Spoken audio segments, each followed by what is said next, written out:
អត់ដូចផ្កាកុំប្រាថ្នាអ្នកក្រអីណាកូនសម័យ AI ទៅហើយម៉ែកុំមកបាច់កូនដូចស្នេហាតំទាវអីណាម៉ែលោកតារកអ្នកផ្សេងទេនៅទីនេះគ្មានលក់ស្នេហ៍ទេគ្រាន់តែគូតដឹងបងមិនខ្វល់ទេចាំមើលទៅបងនឹងតាមយកអូនមកធ្វើជាប្រពន្ធបងឲ្យបានរឿងលក់ប្រពន្ធភាគទី1និពន្ធនិងផលិតវីដេអូដោយកញ្ញាហិនសីឡាបងហើយពេលនេះអូនខ្លាចជាប្រពន្ធរបស់បងហើយបងក៏មានថ្មីចោលអូនឯសោះណាបងស្រឡាញ់អូនស្ទើរលេបទៅហើយបងគ្មានថ្ងៃសម្លឹងមើលស្រីផ្សេងក្រៅពីអូនទេអូនស្គាល់បងយូរហើយអូនគួរតែដឹងចិត្តបងហើយតែបងមករៀននៅទីក្រុងបងច្បាស់ជាជប់ស្នេហ៍ជាមួយនឹងបុប្ផាទីក្រុងមិនខានទេបងមករៀនតើអូនមិនយូរទេពេលបងរៀនចប់បងនឹងទៅបើកលក់ថ្នាំនៅភូមិឋានយើងហើយអូនក៏លេងលំបាកទៀតដែរអូនស្រឡាញ់បងខ្លាំងណាស់បងហើយបងកុំធ្វើឲ្យអូនខូចចិត្តអីសោះណាឈួនបើបងមិនស្រឡាញ់អូនទេបងមិនឲ្យពុកម៉ែបងចូលទៅដឹងអូនទុកនោះទេទ្រាំបន្តិចសិនទៅណាអូនណាបងរៀនចិត្តចប់ហើយយើងនឹងសាងគ្រួសារជាមួយគ្នាណាចាបងលើបងនិយាយបែបនេះហើយអូនរៀនធូរចិត្តបន្តិចបងមិនចោលអូនទេព្រោះអូនជាស្នេហាទី1របស់បងអូនត្រូវរក្សាខ្លួនទុកឲ្យបងណាមិនត្រូវមានចិត្តផិតក្បត់គ្នាទេហើយទោះបីជាមានរឿងអីតូចធំដាច់ខាតយើងកុំលេងដៃគ្នាឲ្យសោះអូនដឹងហើយអនាគតប្តី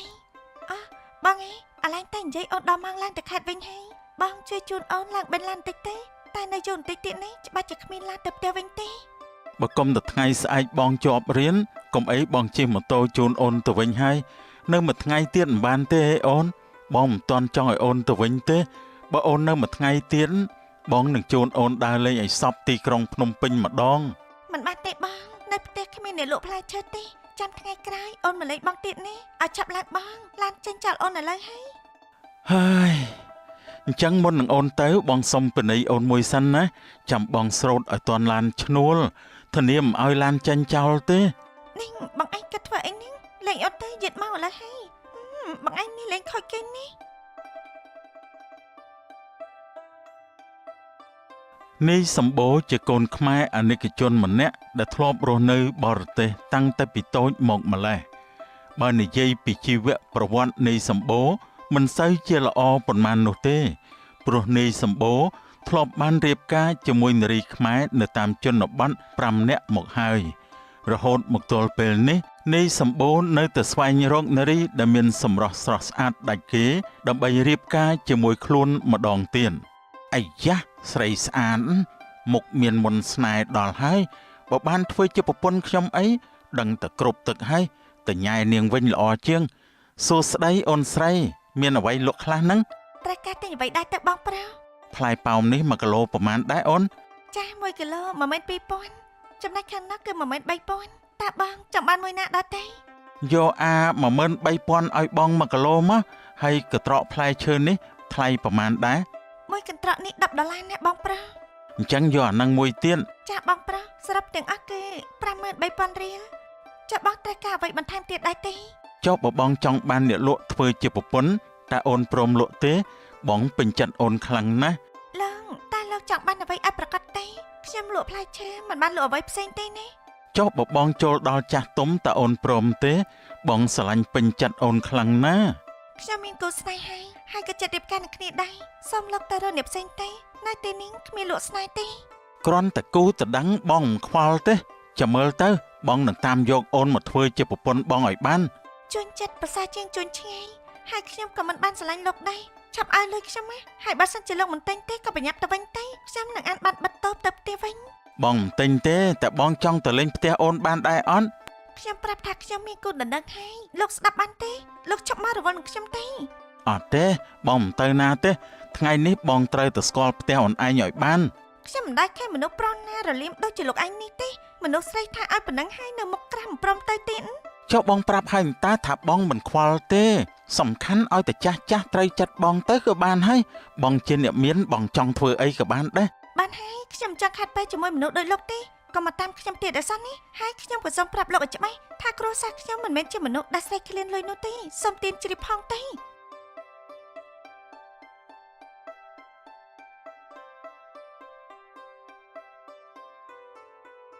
សំដីគ្រាន់បានណាស់ស្រីស្អាតមនុស្សស្អាតស្អាតដូចជានាងឯងយើងជួបច្រើនអ្នកមកហើយ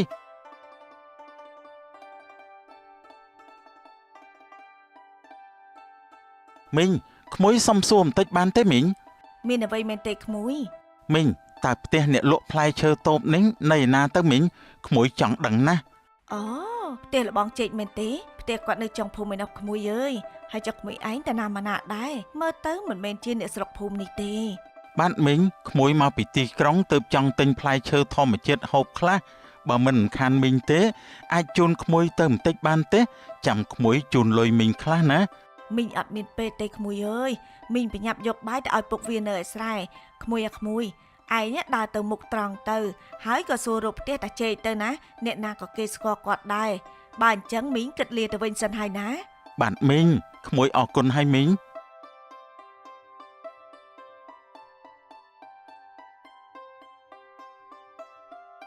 បាក់កន្ធាអូនដល់មកធ្វើកិច្ចការផ្ទះហើយតែអូនអត់សូវយល់ទេមិនអីទេប្អូនឆ្លាតចាំបងជួយបង្រៀនប្អូនចុះនេះជាដំបូងប្អូនត្រូវអានអក្សរឲ្យបានរត់មាត់បន្តិចសិនអញ្ចឹងចាំថាតាមបងណាប្អូនភឹម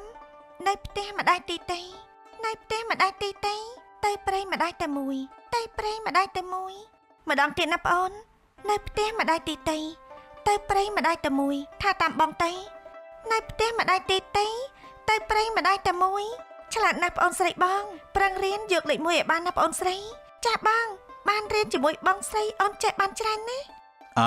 ប្រឹងរៀនតកូនកុំល្ងងខ្លៅដូចចំនួនពុកនៅពីក្មេងអីពេលនេះសូម្បីតែអក្សរមួយតួក៏ពុកមើលមិនយល់ដែរដូចដឹកគោឲ្យទៅមើលវីដេអូអញ្ចឹង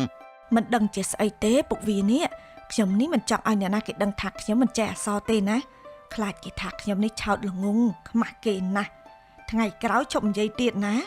ខ្ញុំគ្រាន់តែចង់ឲ្យកូនដឹងថាចាស់ពីដើមយើងមិនសូវបានរៀនសូត្រដូចសម័យនេះទេណែម៉ែវាហួយចោះណាគេអើតលើមនៅមុខលបងផ្ទះយើងហ្នឹងខ្ញុំមើលមិនដាច់សោះនេះ ខ្ញុំក៏មិនស្គាល់ដែរពុកវាតែខ្ញុំឃើញឈោមមួយសន្ទុះធំហើយ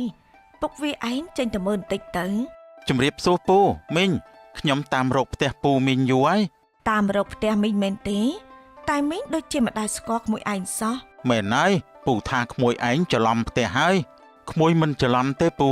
តាមពិតទៅក្មួយលួចចាប់អារម្មណ៍កូនកំមុំលោកពូទើបចង់មកស្គាល់ចាស់ទុំជាមុនសិនសូមលោកពូនមីងបណៃក្មួយផង នេះគិតមកដល់ផ្ទះផងនេះតែគេចង់បានអីឲ្យប្រកាសទេ អូអញ្ចឹងទេអីតែកូនស្រីពូមានអ្នកចូលទៅដឹងទុករួចទៅហើយកូនស្រីម្នាក់ទៀតវានៅតូចណាស់ នៅឲ្យស្ងៀមសិនទៅពុកវាមើលតែអ្នកកំឡោះម្នាក់នេះទំនំជាអ្នកមានហើយក្មួយប្រុសតើក្មួយជាកូនចៅអ្នកណាដែរតាមមីងស្មានក្មួយឯងមិនមែនជាកូនអ្នកស្រុកនេះទេ បាទមីងក្មួយជាកូនខ្មែរអនិកជនមីងចំណែកប៉ាម៉ាក់ក្មួយគាត់រស់នៅបរទេសឯណោះ 4-10 ឆ្នាំទើបគាត់មកលេងស្រុកខ្មែរម្ដង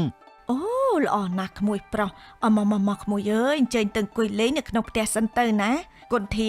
ឆាប់ទៅយកទឹកហើយនឹងផ្លែឈើមកឲ្យបងឯងហូបបន្តិចទៅណាកូន ក្មួយអរគុណហើយណាមីងដែលមេត្តាក្មួយ ម៉ែកុំតែស្និទ្ធស្នាលជាមួយប្រុសម្នាក់នោះអីនេះកូនស្អប់ចរិតគេនេះមើលពិភពលោកក្នុងផ្លូវល្អខ្លះទៅកូនម៉ែពេញចិត្តនឹងគេដល់ហើយណាកូនអើយម៉ែកុំនិយាយលឺពេកមិនដឹងទេកូនសុំតែបន្ទប់សិនហើយគុនធាឈប់សិនកូនគ្មានអីទេក្មួយគុនធាប្រហែលជាគេហត់នឿយហើយទៅប្រញាប់ទៅសម្រាកនឹងណា បាទណាមីងមិនអីទេតែក្មួយពេញចិត្តអូនកន្ធាខ្លាំងណាស់បើបានជាគូនឹងគ្នាអីប៉ាម៉ាក់ក្មួយនៅបរទេសមិនដឹងជាសប្បាយចិត្តយ៉ាងណាទេព្រោះប៉ាម៉ាក់ក្មួយមិនពេញចិត្តកូនភាសាបារាំងទេ មិនអីទេចាំមីងជីកបន្លាយកាយបន្លោះឲ្យណាក្មួយកុំបារម្ភអី ពូថាក្មួយឯងត្រឡប់ទៅវិញសិនទៅពូមានរឿងចង់ពិភាក្សាជាមួយនឹងប្រពន្ធពូបន្តិចបាទខ្ញុំមិនចង់ទៅសោះណាមីងយ៉ាងណាសូមណាមីងជួយក្មួយផងណានេះជាទឹកចិត្តបន្តិចបន្តួចសង្ឃឹមថាណាមីងនឹងពេញចិត្ត អូយលុយច្រើនណាស់ ក្មួយកុំបារម្ភអីណាមីងធានាថាក្មួយនៅបានធ្វើជាកូនប្រសាមីងឆាប់នេះហើយ បាទក្មួយក៏សង្ឃឹមអញ្ចឹងដែរបើអញ្ចឹងក្មួយទៅវិញសិនហើយចាំថ្ងៃស្អែកក្មួយមកម្ដងទៀតណាណាមីងលោកពូ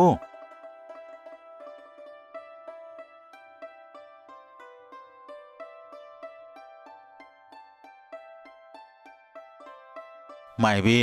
និយាយអីមានដឹងខ្លួនទេហ្នឹង ដឹង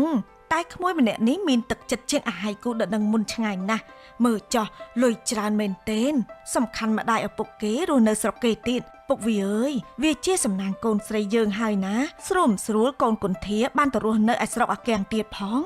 យេហួយចុកក្មួយហើយម៉ែវាឯងគិតយកទុកនៅកន្លែងណាខ្ញុំចង់ឲ្យចាស់ទុំខាងប្រុសគេមើងងាយគ្រួសារយើងទេម្យ៉ាងទៀតចិត្តដល់ថ្ងៃរៀបការទៅហើយហ្នឹងបាំងតែ2 ខែទៀតទេទៅខ្វល់អីទៅពុកវាភ្ជាប់ពាក្យបានផ្ដាច់ពាក្យវិញក៏បានដែរយ៉ាងខ្លាំងល្បីតែមួយឆាវទេស្ងាត់ពេញភូមិវិញហើយណែសំខាន់ណាពុកវាឯងត្រូវជួយខ្ញុំដឹងទេកូនគុន្ធាមិនហ៊ានប្រកែកនោះទេតែបើយើងធ្វើបែបហ្នឹងវាមិនត្រឹមត្រូវទេណាពុកវាឯងកុំរស់នៅដូចជាកែបក្នុងដងពេកសម័យ2024ចិត្តចូល2025ទៅហើយកុំដំឡងមូលខ្លាំងពេកណាតើអ្នកណាមានគេលើកឲ្យអ្នកនឹងហើយកុំទៅឆ្ងល់ពេកខ្ញុំនេះមិនចង់ធ្វើស្រែចម្ការទៀតទេហត់ណាស់ហើយខ្ញុំនេះក៏មិនចង់លក់ផ្លែឈើទៀតដែរអនាគតទៅគឺសុំត្រឹមតែមានផ្ទះវិឡានៅនឹងគេទៅគឺបានហើយតាមតាម៉ែវាឯងទៅអញ្ចឹងខ្ញុំជើងក្រោយទេអាឡូអូនគុន្ធាថ្ងៃនេះប្លែកណាស់រាល់ដងអូនមិនដែលទេមកបងមុនអញ្ចឹងទេមានអីមែនទេអូនបងហៃអូនមានរឿងចង់និយាយជាមួយបងតើបងទំនេរដែរទេមានអីមែនទេអូនអាចនិយាយបានបងចាំស្ដាប់ថ្ងៃនេះអូនមិនសប្បាយចិត្តសោះហើយបងអូនឆាប់និយាយមកកុំលាក់ទុកនៅក្នុងចិត្តអីណាបងចង់ដឹងខ្លាំងណាស់រឿងល្អឬក៏រឿងអាក្រក់ទៅអូនក៏បានអូននឹងប្រាប់បងទាំងអស់ថ្ងៃនេះមានបារម្ភម្នាក់ចម្លែកមុខខ្លាំងណាស់មកទិញផ្លែឈើអូនទិញមិនចំណេញតែបាយជាមួយញ៉ាយទៅវិញមនុស្សប្រុសតែអញ្ចឹងឯងអូនអើយឲ្យតែឃើញស្រីស្អាតដឹងតែញ៉ែហើយសំខាន់អូនឯងកុំតែញ៉ែញ៉ៃជាមួយគេអីអូននិយាយមិនតាន់អត់ទេបងស្ដាប់អូនសិនទេ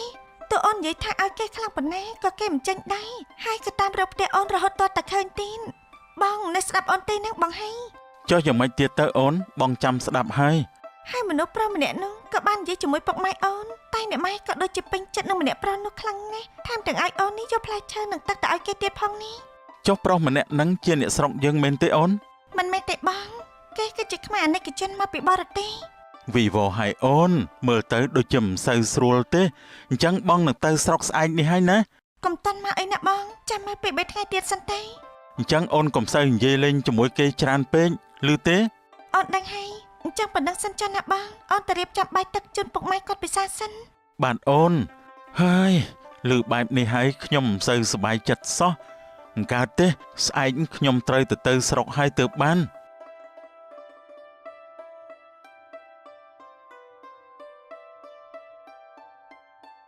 យ៉ាងម៉េចនឹងកូនហេតុអីក៏មកផ្ទះមិនប្រាប់ម៉ែដឹងអញ្ចឹងម៉ែកូនមានរឿងចង់ឲ្យម៉ែជួយមានរឿងអីក៏ទេមកតាមទូរស័ព្ទទៅកូនកុំជិះម៉ូតូផ្លូវឆ្ងាយអញ្ចឹងម៉ែបារម្ភណាស់ហើយចោះតើមានរឿងអីទៅនេះហើយក៏បានរៀបរាប់ពីដំណើររឿងទាំងអស់ដែលនាងគុន្ធាបានប្រាំម៉ែថាកូនឯងនេះគិតច្រើនពេកហើយអ្នកផៃគ្មានថ្ងៃធ្វើបែបហ្នឹងទេជួនកាលជាសាច់ញាតិបងប្អូនគេទេដឹងយ៉ាងណាល្ងាចនេះកូនថាយើងទៅហូបបាយនៅផ្ទះពុកជែកម្ដងទៅម៉ែកូនបានជាមកដល់ទៅហើយបានតែថ្ងៃក្រោយកូនឯងមិនត្រូវតិចសបែបនឹងទេណាកូនឯងជាមនុស្សប្រុសមុនសម្រាប់ចិត្តធ្វើអ្វីគឺត្រូវឲ្យច្បាស់ចាំធ្វើឬទេកូនបាទម៉ែបើអញ្ចឹងកូនសុំទៅលេងតូបអូនគុន្ធាសិនហើយម៉ែទៅចោះកូន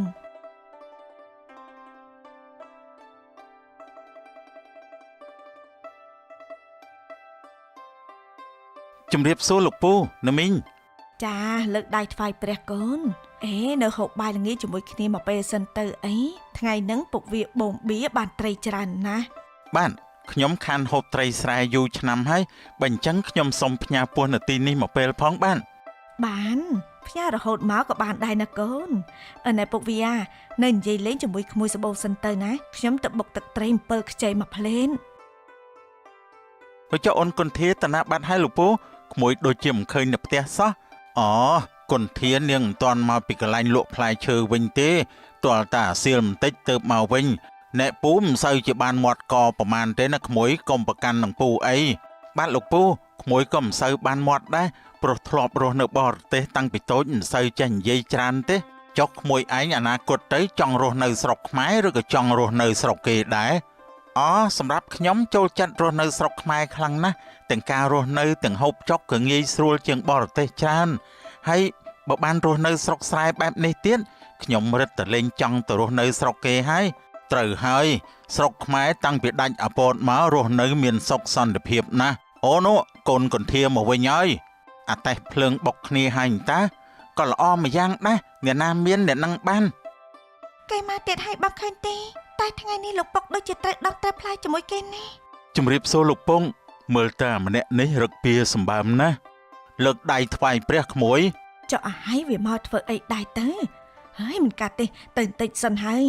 អូនកន្ធាហត់ដែរទេចាំបងទៅយកទឹកយកមកឲ្យណាមិនអីទេខ្ញុំចេះរកផាត់ខ្លួនអញហើយអូ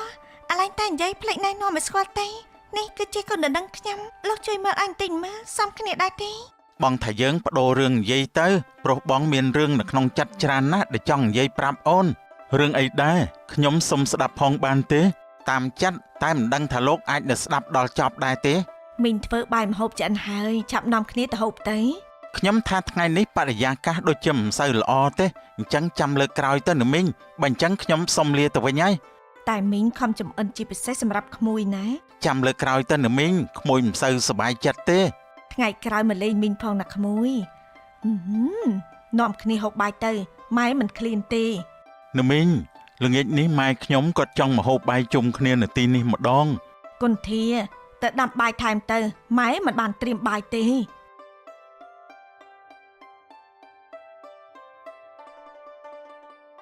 មិនបាច់ដាំបាយទេអូនកុនធាអូនទៅញ៉ាំបាយនៅផ្ទះបងទៅល្អជាងនេះបងខាងណាម៉ែអូនមែនទេដូចអូននិយាយមិនខុសមែនមើលទៅស្នេហាយើងកំពុងតែមានអ្នកទី3ហើយអូនថានិយាយទៅផ្ទះបងអញទេឆាប់ទៅបងអូនឃ្លានបាយហើយ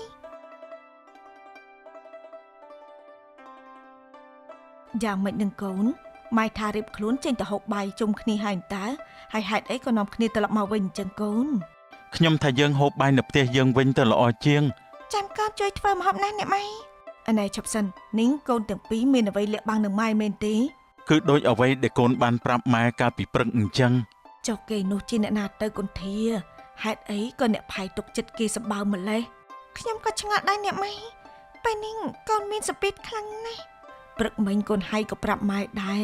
តែម៉ែមិនជឿទេពេលឮបែបនេះម៉ែចង់ទៅសួរអ្នកផៃឲ្យដឹងរឿងខ្លាំងណាស់ខ្ញុំថាយើងហូបបាយសិនទៅម៉ែចាំកូនជួយធ្វើម្ហូបបានអញ្ចឹងជួយធ្វើម្ដាយមួយជើងម្នាក់ទៅកូននឹងអាំងបានហូបបាយប៉ងម៉ែថ្ងៃនេះពុកម៉ែផ្លាច់ខ្លាំងណាស់មើលតែពេញចិត្តប្រុសម្នាក់នោះខ្លាំងម្ល៉េះមែនក្មួយសម្បូរគេល្អគ្រប់យ៉ាងកូននេះគួរតែបើកចិត្តសម្លឹងមើលគេផងទេម៉ែកូនមានកូនដណ្ដឹងហើយនេះហើយនៅតែថ្ងៃរៀបការទេម៉ែជប់កាត់រឿងហ្នឹងទេវាមិនអាចទៅរួចទេអត់ទេកូនត្រូវតែតាមម៉ែវាសនាកូនមិនត្រូវទៀបថោកទេខ្លួនកូនល្អដូចផ្កាកុំប្រាថ្នាអ្នកក្រអីណាកូនសម័យAIទៅហើយម៉ែកុំមកបាច់កូនដូចស្នេហាទំទាវអីណាម៉ែតែយាយផាន់មានបំណងល្អចំពោះនាងទាវព្រោះនីទុំនេះជាមនុស្សគ្មានគោលដៅម៉ែយល់ចិត្តយាយផាន់គ្មានម្ដាយណាគេចង់ឃើញកូនក្រទេកាត់ចិត្តទៅកូនក្មួយហៃគេមិនស័ក្តិសមនឹងកូនទេលោកពុកក៏យល់ស្រាប់រឿងនេះដែរមែនទេបងហៃអនាគតគាត់ជាគ្រូពេទ្យប៉ុណ្ណឹងហើយពុកម៉ែមិនពេញចិត្តនឹងគាត់ទៀតមែនទេតែក្មួយសម្បូរគេមានជាងកូនខ្មែរអាណិកជនមិនងាយរកទេណាកូនបើកូនឯងបានទៅមិនមែនមានបានតែកូនឯងទេតែមានទាំងម៉ែពុកដែរណាកូនមិនបានស្រឡាញ់គេនោះទេម៉ែឈប់គិតទៅបានទេកូនសុំចិត្តទៅចាស់នៅផ្ទះនេះនឹងគ្មានពិធីរៀបការអ្វីទាំងអស់ភ្ជាប់ពាក្យបានក៏ផ្ដាច់ពាក្យបានដូចគ្នាអត់ទេកូនមិនព្រមនោះទេអ្នកម៉ែចិត្តអាក្រក់ខ្លាំងនេះស្អែកនេះម៉ែនឹងទៅផ្ដាច់ពាក្យជាមួយគ្រួសារអាហៃហើយឯងកុំនិយាយទូរស័ព្ទជាមួយវាឲ្យសោះម៉ែហាមដាច់ខានតែកូនបានរើមខ្លាចជាមួយបងហៃសុំពុកម៉ែអាណិតមេត្តាកូនផងទេកូនសុំបោះចុះនេះផ្ដេសផ្ដាស់ខូចខ្លួនមុនរៀបការតែមិនអីទេខ្មែរកាត់បរទេសគេមិនប្រកាន់ទេកូនត្រៀមខ្លួនចូលរោងការជាមួយនឹងក្មួយសម្បូរទៅអ្នកម៉ែកូនមិនរៀបការជាមួយគេទេយ៉ាងណាក៏កូនមិនព្រមដែរបងពុកជួយកូនផងទៅបងពុកក៏ពេញចិត្តក្មួយសម្បូរដែរធ្វើតាមពុកម៉ែម្ដងទៅណាកូនពុកសុំកូនតែម្ដងនឹងទេខ្ញុំវល់អស់ហើយហេតុអីនៅសុកខ្លាចទៅជាបាត់នេះអញ្ចឹងកូនមិនយល់ទេ កាលចំនួនពុកហើយនឹងម៉ែឯងក៏មិនបានស្រឡាញ់គ្នាដែរតែរៀបការយូរទៅចេះតែស្រឡាញ់គ្នាហើយកូនបើអញ្ចឹងកូនទៅសម្រាកចុះណាពុកទៅដេកដែរហើយ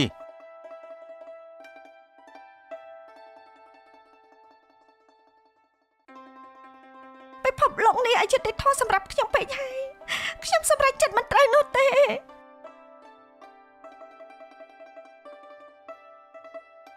ហេតុអីក៏អូនកន្ធាទេមិនលើកសោះអញ្ចឹង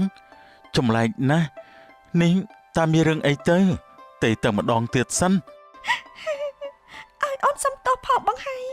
អូនពិតជាពិបាកចិត្តខ្លាំងណាស់ហើយអូនក៏មិនចង់ឲ្យបងឈឺចាប់ជាមួយនឹងអូនដែរតើអូនមានរឿងអីទៅកន្ធាបងបារម្ភពីអូនខ្លាំងណាស់ទេទៅក៏មិនទទួលឆាតទៅក៏មិនតប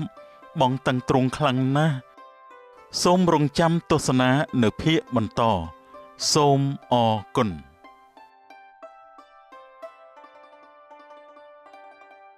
នេះនូនឯងហ៊ានដេញខ្ញុំផងមែនទេផ្ទះនេះជាផ្ទះរបស់ខ្ញុំទេណាផ្ទះរបស់ឯងអញ្ចឹងហ៎ផ្ទះឯងនៅឯចំការឯណោះធ្លាក់ខ្លួនដល់ដីហើយនៅមិនដឹងខ្លួនទៀតមែនទេគ្រប់យ៉ាងគឺជារបស់យើងតែម្នាក់គុណ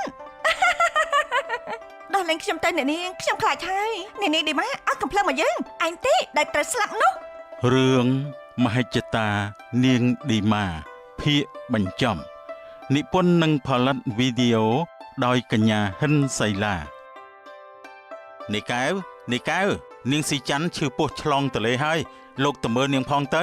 បាទខ្ញុំនឹងទៅឥឡូវនេះបើអញ្ចឹងយើងបញ្ញាប់ទៅខ្ញុំបារម្ភពីកូនខ្ញុំខ្លាំងណាស់បងកែវអូនឲ្យបងទៅទេបងត្រូវនៅទីនេះជាមួយអូនជាដាច់ខាតតែនាងស៊ីច័ន្ទកំពុងតែឆ្លងទលេហើយក្មេងនៅក្នុងពោះនោះក៏ជាកូនបងដែរអូនឌីម៉ា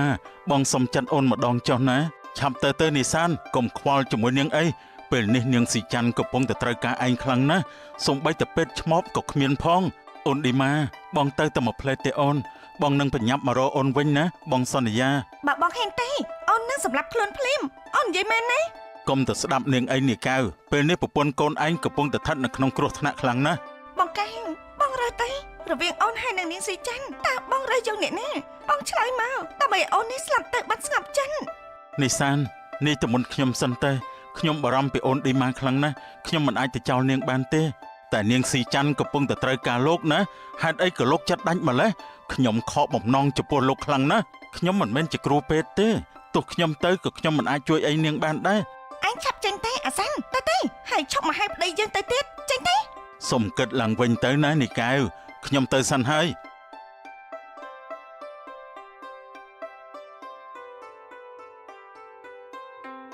បងកែវបងឈប់ស្រឡាញ់អូនហើយមែនទេបងស្រឡាញ់អូនខ្លាំងណាស់ហើយថ្ងៃក្រោយអូនកុំគិតចង់សម្លាប់ខ្លួនទៀតណាសន្យានឹងបងមកអូនឌីម៉ាបានអូនសន្យាតែបងត្រូវតែសន្យានឹងអូនដូចគ្នាដែរនេះថាបងមិនទៅរកនាងស៊ីច័ន្ទហើយនឹងកូនវាទេបងធ្វើបានទេបងកែវក៏បានបងមិនទៅណាចោលអូនក៏បានដែរអូនសប្បាយចិត្តបានបងកែវក៏អាចស្រឡាញ់ខ្លាំងណាស់អញ្ចឹងយើងទៅមើលលោកប៉ាទៅបងពេលនេះលោកប៉ាកំពុងតែឈឺធ្ងន់ណាស់បាទអូនអញ្ចឹងអូនចាំបងមួយផ្លេតណាបងទៅលុបមុខបន្តិចសិនព្រោះអារម្មណ៍បងពេលនេះនឹកឃើញតែរឿងលើក្រេជាមួយអូនទេនេះបាត់ខ្ញុំមិនប្រើកមុនស្នេហ៍ទេពេលនេះបងប្រហែលជាទៅរកប្រពន្ធកូនបងវិញទៅហើយហេតុអីក៏អូនមិនអាចយកបេះដូងបងបានអញ្ចឹងបងកែវអូយជើពន់ណាស់ខ្ញុំឈឺខ្លាំងណាស់ជួយផងខ្ញុំពិបាកទ្រាំណាស់អូយបងកែវតើបងណែណាទេអូនឈឺពោះខ្លាំងណាស់បងកែវនាងស៊ីច័ន្ទតាំងអារម្មណ៍ឲ្យស្ងប់ណាពេលនេះគ្មាននរណាជួយបង្កើតកូនឲ្យប្អូនទេដូច្នេះហើយប្អូនត្រូវតែរឹងមាំហើយឆ្លងទលេឲ្យផុតណាបងផ្ដល់កម្លាំងចិត្តឲ្យនេះសានចុះឯណាបងកែវហេតុអីក៏ខ្ញុំមិនឃើញគាត់មកអញ្ចឹងនេះកែវវាមិនមកទេនាងស៊ីច័ន្ទកំរងចាំគេអីបងកែវហេតុអីក៏បងធ្វើបាត់នេះដល់អូនចឹងអូនឈឺចិត្តខ្លាំងណាស់រឹងមាំឡើងប្អូនបងនៅខាងប្អូនជានិច្ចយ៉ាងមិនទៅឲ្យនាងស៊ីច័ន្ទចុះឯណាទៅយាយឆ្មំនេះសានឆាប់ទៅឲ្យយាយឆ្មបមកនាងស៊ីច័ន្ទសម្រាប់កូនឥឡូវហើយនៅឈប់ដល់ណាទៀតទៅឲ្យនេះសានយាយឆ្មបគាត់រវល់សម្រាលកូនឲ្យគេហើយគាត់មិនបានមកទេនាងនួនចុះឥឡូវគាត់ធ្វើយ៉ាងម៉េចទៅជួយរងនឹកគ្នាបន្តិចទៅមើលអូ យខ្ញុំឈឺពោះខ្លាំងណាស់ខ្ញុំទ្រាំលែងបានហើយជួយខ្ញុំផងនាងនូនជួយខ្ញុំផង នាងនួនជួយរកនឹកគ្នាទៅខ្ញុំទៅហៅគ្រូពេទ្យល្អដែរទេ កុំហៅគ្រូពេទ្យអីណាបងសានខ្ញុំអត់មានប្រាក់ឲ្យថ្លៃពេទ្យទេនាងនូនអញជួយបង្កើតកូនឲ្យខ្ញុំតិចទៅបានទេខ្ញុំឈឺពោះខ្លាំងណាស់ខ្ញុំគ្មានអ្នកណាទៀតទេណានាងអញទុកចិត្តខ្ញុំដែរនាងស៊ីចាន់បានចាំខ្ញុំជួយបង្កើតកូនឲ្យឯងចង់ណាព្រោះតែពេលនេះគ្រូពេទ្យក៏ជាប់រវល់មើលលោកបងហើយនាងសានអញចេញទៅចាំនៅខាងក្រៅសិនទេខាងនេះខ្ញុំចាត់ការម្នាក់ឯងបានហើយណា បាននាងនួនអញ្ចឹងខ្ញុំផ្ញើផងណានួន ចាញ់តែខ្ញុំដឹងហើយនាងស៊ីចាន់ដកដង្ហើមមួយពេលដែលខ្ញុំឲ្យឯងប្រឹងចាំឯងប្រឹងកើតណាទ្រាំតិចទៅខ្ញុំអរគុណឯងហើយណានូនបើគ្មានឯងទេនោះពេលនេះខ្ញុំពិបាកជាមិនខានទេប្រឹងកើតកូនឲ្យរួចសិនតែនាងស៊ីចាន់កូនស្រីឯងនឹងចាំគិតគ្នាពេលក្រោយទៀតមកប្រឹងទៅ1 2 3អូយខ្ញុំចាប់ពន់ណានាងនូនប្រឹងទៀតទៅនាងស៊ីចាន់ម្ដងទៀតណា1 2 3 អាការៈលោកថកែមិនមានអ្វីគួរឲ្យបារម្ភទេគ្រាន់តែបាក់កម្លាំងបន្តិចអញ្ចឹងអ្នកនាងគួរតែឲ្យលោកថកែសម្រាប់ឲ្យបានច្រើនទៅបានប្រសើរឡើងវិញហើយ ខ្ញុំអរគុណហើយណាលោកគ្រូពេទ្យ បាទបើអញ្ចឹងខ្ញុំលាសិនហើយណាបើមានអីខុសប្រក្រតីអ្នកនាងហៅខ្ញុំបានគ្រប់ពេល ចាអញ្ជើញលោកគ្រូពេទ្យលោកប៉ាលើលោកគ្រូពេទ្យប្រាប់ទេលោកប៉ាត្រូវតែសម្រាប់បានច្រើនហើយរឿងស្រីញីអីនោះលោកប៉ាគួរតែផ្អាកសិនតែប្រយ័ត្នតែស្លាប់លើបង្កងទៅនេះ ប៉ាដឹងហើយចុះអូននួននៅទីណាទៅប៉ានឹកនាងខ្លាំងណាស់ប៉ាចង់ជួបអូននួន លោកប៉ាកំក្រោកអីសម្រាប់សិនទៅណាលោកប៉ាហើយនិយាយមិនតាន់ផុតពីមាត់ផងសួររងនាងនួនទៀតហើយ លេងប៉ាទៅប៉ាចង់ទៅរកអូននួនអូយហេតុអីក៏ដើរមិនរួចអញ្ចឹងនេះប៉ាកើតអីទៅកូនឌីម៉ា លោកប៉ានេះចេះលោកប៉ាដើរមិនរួចមែនទេបងកែវបងឆាប់ទៅហៅគ្រូពេទ្យឲ្យត្រឡប់មកវិញមកឆាប់ឡើងឲ្យលឿនឡើងបងកែវ បានបងនឹងទៅឥឡូវនេះ លោកប៉ាយ៉ាងម៉េចទៅហើយថ្នមណាលោកប៉ា ពេលនេះដៃជើងប៉ាទន់អស់ហើយកូនប៉ាទប់ខ្លួនលេងរួចហើយ លោកគ្រូពេទ្យហេតុអីក៏លោកប៉ាខ្ញុំទន់ដៃទន់ជើងបែបនេះលោកគ្រូពេទ្យជួយពិនិត្យមើលម្ដងទៀតទៅមើល បាទចាំបន្តិចនាង នាងស៊ីចាន់កូនរបស់ឯងស្អាតណាស់មើលចុះមុខដូចឪវាទាំងអាចហើយឲ្យខ្ញុំសំទោសផងណាខ្ញុំនេះមិនបានតាំងចិត្តទេមិនអីទេនូនខ្ញុំធ្វើចិត្តបានហើយរហូតមកដល់ពេលនេះខ្ញុំមិនឃើញបងកែវគាត់មកអើតខ្ញុំហើយនឹងកូនសោះខ្ញុំឆ្អែតចិត្តហើយណាចានាងគិតធ្វើយ៉ាងណាបន្តទៀតទៅស៊ីចាន់បើមានអ្វីឲ្យខ្ញុំជួយនាងអាចប្រាប់ខ្ញុំបានណាព្រោះពេលនេះខ្ញុំមិនមែនជានឹងនូនដូចពីមុនទៀតទេខ្ញុំលែងចង់នៅទីនេះទៀតហើយនូនណាមួយទៀតខ្ញុំក៏បារម្ភពីម៉ែដែរពេលនេះមិនដឹងថាគាត់យ៉ាងម៉េចទៅហើយទេបើអញ្ចឹងស្រែកតែឯងចាស់ហើយគិតទៅខ្ញុំក៏អាណិតឯងដែរសង្ឃឹមថាជីវិតឯងហើយនឹងកូនបានល្អប្រសើរជាងនេះទៅចុះណាអញ្ចឹងឯងសម្រាប់សិនទេខ្ញុំសុំទៅមើលលោកបងសិនហើយពេលនេះមិនដឹងថាគាត់យ៉ាងណានោះទេខ្ញុំអរគុណហើយណានូន នាងទោះបីជាខ្ញុំពិនិត្យយ៉ាងណាក៏មិនឃើញមានអ្វីខុសប្លែកដែរទាំងឆ្អឹងដៃទាំងឆ្អឹងជើងគឺនៅរឹងមាំទាំងអស់ចម្លែកណាស់ខ្ញុំព្យាបាលអ្នកជំងឺរាប់ពាន់អ្នកមកហើយមិនដែលជួបប្រទះបែបនេះទេ ចឹងមានវិធីផ្សេងទៀតទេលោកគ្រូពេទ្យត្រូវតែព្យាបាលលោកប៉ាអាជីននេះ ខ្ញុំនឹងព្យាយាមបន្ថែមទៀតតែយ៉ាងណាលោកថកែសម្រាប់ឲ្យបានច្រើនទៅហើយកុំភ្លេចផឹកថ្នាំកម្លាំងដែលខ្ញុំឲ្យផង លោកបងយ៉ាងម៉េចទៅហើយអូននេះបារម្ភពីលោកបងខ្លាំងណាស់មកហើយឯងនាងនូនបាត់មុខល្អណាស់ថ្ងៃនេះ អូននួនបងនឹកអូនខ្លាំងណាស់អូយបងដើរលេងរួចហើយអូននួន នេះតែលោកបងកាត់អីនេះ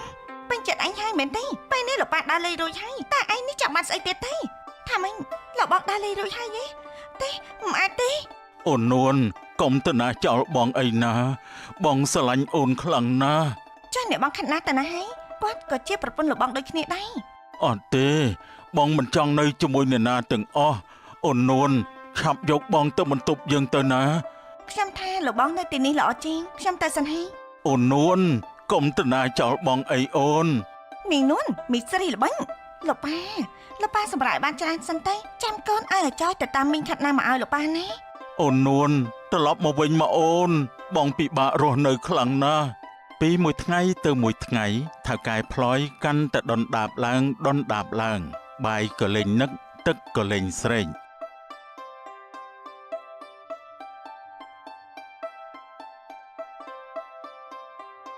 យ៉ាងម៉េចហើយអាចារ្យមីងខាត់ណាថាយ៉ាងម៉េចដែរបាទអ្នកនាងគាត់ថាពេលទំនេរគាត់នឹងមកលេងហើយមិនចាំបាច់ទៅតាមគាត់ទៀតទេនេះតែគាត់យកអីមកកាត់ហ្នឹងប្តីដេកឈឺនៅនឹងកតេទៅហើយនៅមិនអើពើទីន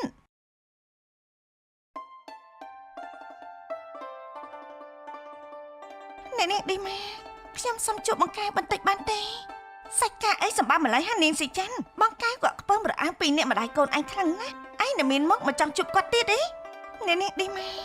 ខ្ញុំសុំវ៉ាឲ្យខ្ញុំបានជួបប្តីខ្ញុំបន្តិចទេខ្ញុំសន្យាខ្ញុំមិននៅរំខានអ្នកនាងទៀតទេណាអ្នកនាងខ្ញុំមិនត្រឡប់មកទីនេះទៀតឡើយទេឯងនេះចេញឲ្យផុតពីផ្ទះយើងទៅចេញទេនេះសានអស់ក្បាលវាចេញទេដណ្ដើមប្តីគេឲ្យនៅក្រាន់បាទៀតស៊ីច័ន្ទមិនបាច់ទៅវល់គេទេយើងឆាប់ចាញ់ដំណើរទៅ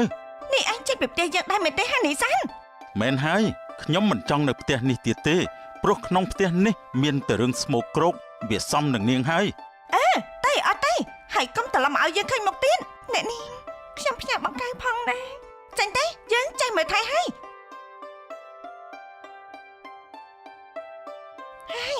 ដោះស្រាយបានមួយរឿងហើយនៅរឿងផ្សេងទៀតមិនដឹងយ៉ាងម៉េចមកនោះទេលោកប៉ាក៏ធ្លាក់ខ្លួនឈឺទៀតតែអនាគតខ្ញុំនឹងទៅជាយ៉ាងណាទេអ្នកនាងលោកប្រុសពិបាកហើយលោកប៉ាកាត់អីទេអាចយព្រឹកមិញនៅធម្មតាទេគឺអ្នកនាងខាត់ណានាំថកែឆៃមកអ្នកនាងបញ្ញាប់ទៅមើលទៅ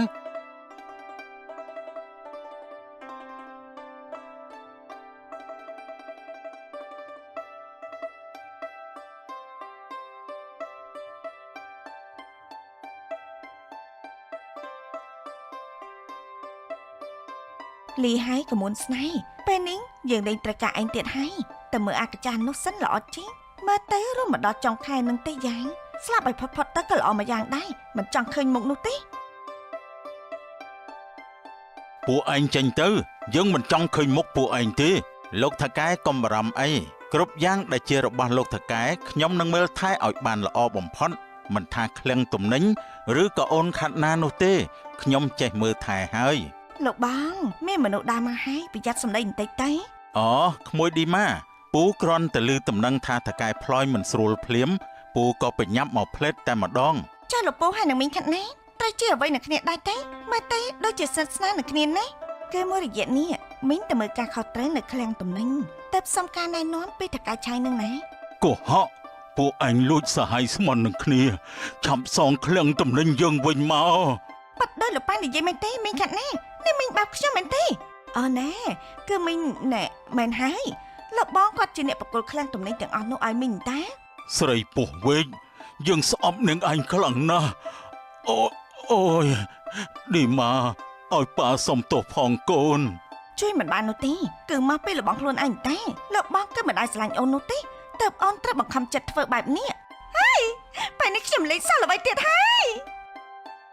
ឌីម៉ាឈប់សិនកូនប៉ាខុសហើយកូនបាញ់ចឹងខ្ញុំលាទៅវិញសិនហើយណាលោកបងដេកនៅលើកន្ទើបបន្តទៀតចាស់តើលោកប្តីយើងឆាប់ទៅវិញទៅលីហើយប្តីពិការអូនលេងត្រូវការទៀតហើយទីបំផុតខ្ញុំយកឈ្នះលោកបានហើយមនុស្សពិការដូចជាលោកតើធ្វើអីខ្ញុំបានទៅទេពួកឯងលោកប្រុសយ៉ាងម៉េចទៅឲ្យលោកប្រុសយើងឈឺចិត្តខ្លាំងណាស់យើងមិនចង់រស់នៅតទៅទៀតទេកូនឌីម៉ាអភ័យទោសឲ្យប៉ាផងកូនលោកប្រុសអ្នកនាងលោកប្រុសស្លាប់ហើយអ្នកនាងកូនម៉ែនឹកកូនខ្លាំងណាស់កូនកុំទៅណាចោលម៉ែទៀតអីណាកូនម៉ែឲ្យកូនសុំទោសផងកូនលេងទៅណាចោលម៉ែទៀតហើយមីងអរគុណក្មួយសានហើយណាដែលជួយជូនកូនរបស់មីងមកផ្ទះមិនអីទេមីងយើងសុទ្ធតែជាអ្នកភូមិជាមួយគ្នាទេខ្ញុំរីករាយនឹងជួយជានិច្ចម្យ៉ាងទៀតខ្ញុំអាណិតស្រឡាញ់នាងស៊ីច័ន្ទដូចជាប្អូនខ្ញុំអញ្ចឹងល្អណាស់ក្មួយរាប់អានគ្នារហូតទៅណាក្មួយចង់កូនប្រសាយ៉ាងម៉េចទៅហើយកូន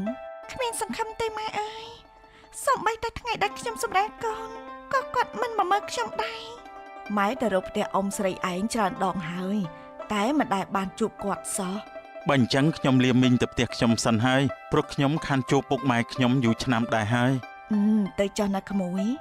ពេលនេះលោកប៉ារបស់នាងស្លាប់បាត់ទៅហើយខ្ញុំក៏មិនឲ្យនាងនៅផ្ទះនេះទៀតដែរនាងឆាប់រៀបបំពេញចេញពីផ្ទះខ្ញុំទៅនាងនូនឯងហ៊ានដេញខ្ញុំផងមែនទេផ្ទះនេះជាផ្ទះរបស់ខ្ញុំទេណាផ្ទះរបស់ឯងអញ្ចឹងហ៎ផ្ទះឯងនៅឯចំការឯណោះធ្លាក់ខ្លួនដល់ដីហើយនៅមិនដឹងខ្លួនទៀតមែនទេអត់ទេយើងមិនព្រមទេទ្រព្យសម្បត្តិទាំងអស់គឺជារបស់ខ្ញុំតែម្នាក់គត់ឯងឈួតហើយយើងនេះមិនចង់ឈួតជាមួយឯងនោះទេ អូនឌីម៉ាបងអាណិតអូនខ្លាំងណាស់ បងកែពេលនេះអូនគ្មានសំណែណាទេអូនតែតាមខ្លាំងណាស់ បងស្រឡាញ់អូនខ្លាំងណាស់អូននៅមានបងណាបងមិនបោះបង់ចោលអូនជាដាច់ខាត បងកែអូនមានតែបងម្នាក់គត់បងរៀបការនឹងអូនទៅបានទេបងកែ បានបងនឹងរៀបការនឹងអូនដើម្បីសេចក្តីសុខរបស់អូនបងអាចធ្វើបានទាំងអស់ បានអូនជឿចិត្តបងហើយបងកែយើងនឹងសាងគ្រួសារជាមួយគ្នានេះពេលនេះអូនបាត់បង់គ្រប់យ៉ាងទាំងអស់ហើយអូនក៏មិនប្រកបាត់បង់បងទៅម្នាក់ទៀតដែរបងត្រូវនៅកំដៅអូនពេញមួយជីវិតនេះលោកបងក្រោកឡើងលោកបង មានរឿងអីនាងខាត់ណាហេតុអីក៏មកដាស់ខ្ញុំទាំងព្រឹកអញ្ចឹងខ្ញុំស្អប់ណាស់អ្នកណាដែលមករំខានការដេកពួនខ្ញុំបែបនេះ លោកបងអូនចាញ់តបាញ់អស់លុយទៅហើយលោកបងឲ្យលុយអូនខ្លះមកអូនចង់យកទៅស្រង់ដើមវិញនឹងណា ថាម៉េចចង់សុំលុយថែមអញ្ចឹងធ្វើស្រីមុខលបាញ់ដូចជានឹងឯងនេះយើងមិនយកខ្លួនបៀតជាមួយទេទោះឲ្យលុយប្រមាណក៏មិនចេះស្កប់ដែរ ដូចជាមើងងាយខ្ញុំពេកហើយណាតកែឆៃរាល់ថ្ងៃគុំតែបានក្បាលខ្ញុំជួយទេកុំអីលោកគ្មានមុខមកឈរក្នុងសង្គមទេឲ្យចេះដឹងគុណផងទេ នាងឆាប់ចេញពីផ្ទះខ្ញុំទៅខ្ញុំលែងត្រូវការមនុស្សស្រីដូចជានាងឯងទៀតហើយ ដល់ត្រើយសៃគូតហើយមែនទេបានខ្ញុំចេញក៏បានដែរតែលោកត្រូវតែបកគលខ្លាំងទំនិញមកឲ្យខ្ញុំវិញជាដាច់ខាតហើយយើងក៏មិនចាំបាច់ជួបគ្នាទៀតទេ ពេលនេះឃ្លាំងទំនិញវាលែងនៅនឹងខ្ញុំទៀតហើយ ក៏ហ่ะលោកតកែកុំចង់លេង3សន្លឹកជាមួយខ្ញុំឲ្យសោះណាឆាប់ឲ្យវាមកខ្ញុំភ្លាម ខ្ញុំបានលក់ឃ្លាំងទំនិញទៅឲ្យតកែផ្សេងបាត់ទៅហើយទោះនាងវាយខ្ញុំដល់ស្លាប់ទៀតក៏ខ្ញុំប្រគល់ឲ្យនាងមិនបានដែរ លោកថោកទាបខ្លាំងណាស់ខ្ញុំគួរណាស្រឡាញ់មនុស្សប្រុសដែលមានតែសម្បកខ្លួនដូចជាលោកឯងនេះទេលាឲ្យអាប្រុសក្បន់ បើនាងមិនលេងល្បែងទេជីវិតខ្ញុំក៏មិនធ្លាក់ខ្លួនដល់ថ្នាក់នេះដែរខ្ញុំពិតជាស្ដាយក្រោយខ្លាំងណាស់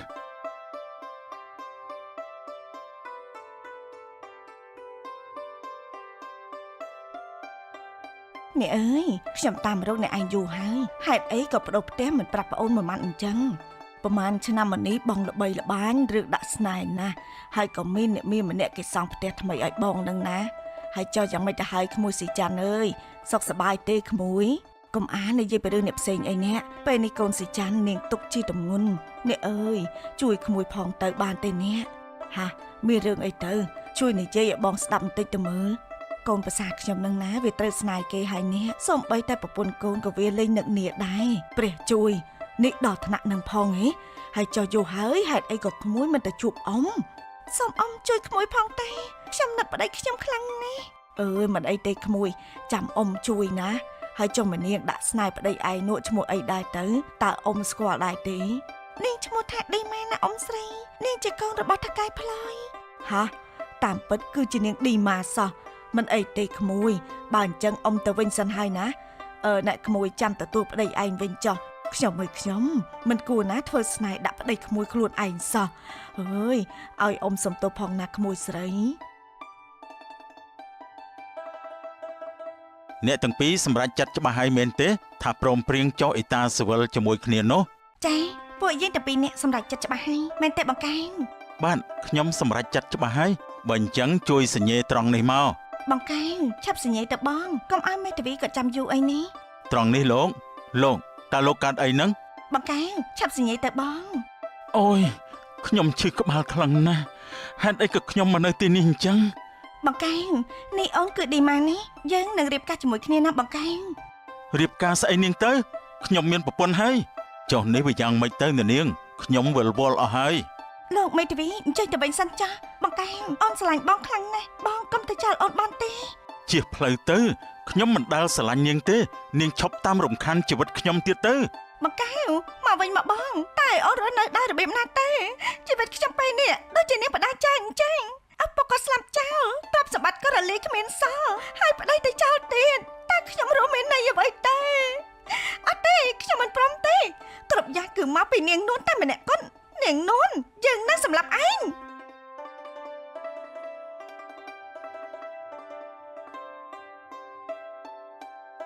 នាងឌីម៉ាឯងនៅមិនទាន់ចេញពីផ្ទះនេះទេទេឬមួយក៏ឯងនេះចង់នៅបំរើផ្ទះនេះមែនទេ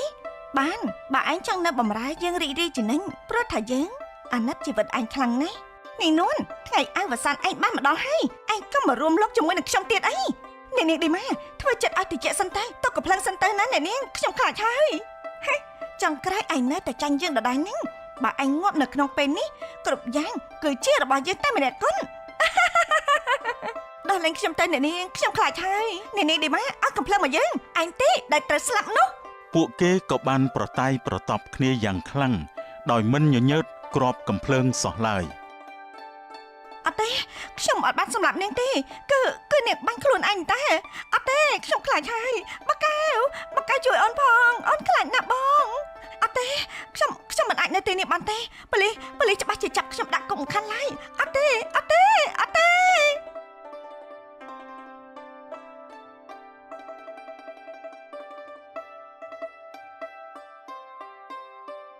អូនស៊ីច័ន្ទប្រពន្ធសម្លាញ់ចិត្តបងមករកអូនវិញហើយបកែវអូននឹកបងខ្លាំងណាស់តែបំផុតបងត្រឡប់មករកអូនវិញហើយឲ្យបងសុំទោសអូនផងណាបងនេះជាប្តីដែលមិនបានការពិតមែនបងគ្មានកំហុសទេបកែវបងដឹងទេថាអូនរងចាំថ្ងៃនេះយំឲ្យណាបងក៏សោកស្ដាយដែរអូនមិនគួរណាប្តីប្រពន្ធយើងបែកគ្នាសោះចុះនាងឌីម៉ានិងនាងនួននោះនៅផ្ទះនោះមែនទេនាងកែវខ្ញុំមិនដឹងទេព្រោះពេលដែលខ្ញុំភ្ញាក់ខ្លួនឡើងខ្ញុំក៏ប្រញាប់មកទីនេះភ្លាមមិនកើតទេខ្ញុំប្រញាប់ទៅមើលសិនទៅបានអស់រឿងអីហើយណាកូនកុំបែកគ្នាទៀតអីណាកូនណាបាទម៉ែកូនពិតជាសុំទោសខ្លាំងណាស់មិនគួរណាគ្រួសារយើងជួបរឿងបែបនេះសោះកុំគិតច្រើនអីកូន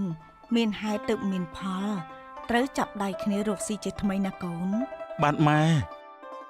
អូនឌីម៉ានាងនួនហេតុអីក៏ខ្លាយទៅជាបែបនេះអញ្ចឹងបើខ្ញុំនៅទីនេះគ្រប់យ៉ាងប្រហែលជាមិនអីទេដឹងខ្លួនឡើងអូនឌីម៉ាបងស្រឡាញ់អូនខ្លាំងណាស់អូនឌីម៉ាកុំស្លាប់ចោលបងបានទេនេះបងចង់ធ្វើអីហ្នឹងបងចង់រៀបការជាមួយអូនម្ដងទៀតសូមពុកម៉ែជូនពរកូនទាំងពីរផងពុកជូនពរកូនឲ្យស្រឡាញ់គ្នាដល់ចាស់សក់ស្កូវរៀងខ្លួនណាកូនអ៊ំក៏ជូនពរក្មួយដូចគ្នាកុំឲ្យមានអ្នកណាម្នាក់មកបំបែកក្មួយទាំងពីរបានឡើយហើយចាប់ពីថ្ងៃនេះទៅអ៊ំឈប់ធ្វើគ្រូស្នេហ៍ទៀតហើយព្រោះអ៊ំនេះមិនចង់ធ្វើឲ្យនរណាម្នាក់ឈឺចាប់ទៀតទេអរគុណហើយអ៊ំបាញ់ចឹងអ៊ំមកនៅផ្ទះជាមួយក្មួយមិនអ៊ំនេះមែនហើយអ្នកខ្ញុំនេះគាំទ្រមកនៅជាមួយគ្នាមកបងឃើញគ្រួសារយើងមានសុភមង្គលបែបនេះបងសប្បាយចិត្តណាស់ចាបងកាន់ដៃអូនរហូតទៅណាលោកប្តីបានបងគ្មានថ្ងៃលេងទេប្រពន្ធសម្លាញ់ចំដោយបរិបូរសូមអរគុណ